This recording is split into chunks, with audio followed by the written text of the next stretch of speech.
Welcome back to Digital Electronics Visualized. In this episode, we're exploring the XOR gate, the exclusive OR gate. The XOR gate has an extra curved line before its OR gate body. Its Boolean expression is written as y equals a XOR b, or y equals a bar b plus a b bar. Here is the key rule for XOR logic. Output y is 1 only when inputs a and b are different.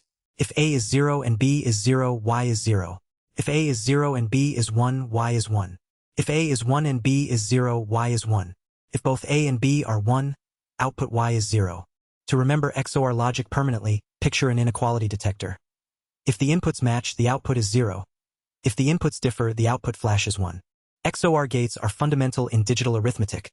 They compute sums in binary adders, detect data errors with parity bits, and encrypt data in cryptography. So, 2 inputs, 1 output, and only different inputs make it 1. That's the XOR gate. Subscribe because next up is the XNOR gate.